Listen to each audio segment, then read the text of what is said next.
துலாம் ராசிக்காரர்களுக்கு 9ஆம் இடத்திலே குரு. ஓடிப்போனவனுக்கு 9ஆம் வீட்டில் குருனா, அப்போது ஜனவரி 1 ஜூன் 1 வரை இருக்கிற சீனே வேற. அந்த கேஜிஎஃப் படத்து ஹீரோ மாதிரி நீங்கள் வந்து நிற்பீங்க. அது Jan to June. After June எந்த குரு பிளெஸ்ஸிங்காக கொட்டினாரோ தட் பேட் பாய் 10ஆம் இடத்திலே உச்சம் பெற்று விடுகிறார். 10லே குரு வந்தால் பதவி பறிபோகும். கன்னிராசிக்காரங்களுக்கு 10ல் நார்மல் குரு, உங்களுக்கு உச்சம் பெற்ற குரு.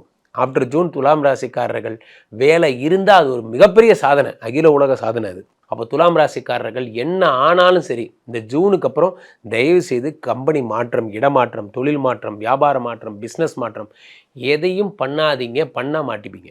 6ஆம் இடத்து சனி பகவான் உங்களுக்கு சத்துருக்கள், எதிரிகள் போன்ற விஷயங்கள் எல்லாத்துலேருந்து உங்களுக்கு விடுதலை தருகிறார். 6ஆம் இடத்துல தேவையில்லாமல் கொசிப்ஸ் பேசிகிட்டு இருந்தவங்க, உங்களை பற்றி தப்பாக பேசிகிட்டு இருந்தவங்க எல்லார் மத்தியிலையும் உங்களுக்கு ஒரு நற்பெயரை வாங்கி தருகிறார். 5ஆம் இடத்து ராகு உங்களுக்கு புத்திர பிராப்தியை தருகிறார். சில பேருக்கு நேச்சுரலாக குழந்தை ஓகே ஆகாத நிலைமை இருக்கிறவங்கலாம் இந்த பீரியடில் ஓகே ஆவாங்க. இதில் என்ன ஒரு ஆச்சரியன்னா, துலாம் ராசிக்காரங்க பண்ண புண்ணியம். நான் கண்டிப்பாக வேலை போயிடணும்னு இவ்வளோ அழுத்தமாக சொன்னீங்களே குருஜி, எங்களுக்கு நல்லதே சொல்ல மாட்டீங்களா?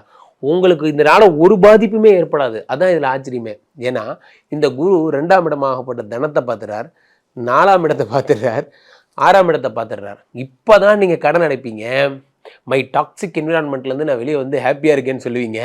கார் வாங்குவீங்க, பிஸ்னஸ் பண்ணுவீங்க, ஏன்னா அடிஷ்னல் பிஸ்னஸ் பண்ணுவீங்க. துலாம் ராசிக்காரர்கள் தன் பலத்தை தான் உணரும் நேரம் இது. ஒரு யானையை ஒரு சணலில் கட்டி வச்சுருந்தாங்களாம். அந்த யானைக்கு தெரியலையாம், அது இன்னும் கட்டி போட்டிருக்கிறதாவே நினச்சிட்டு இருந்ததான். அப்புறமா தான் தெரிஞ்சுதான் அது ஆஃப்டர் ஆல் சணல் கயிறுன்னு.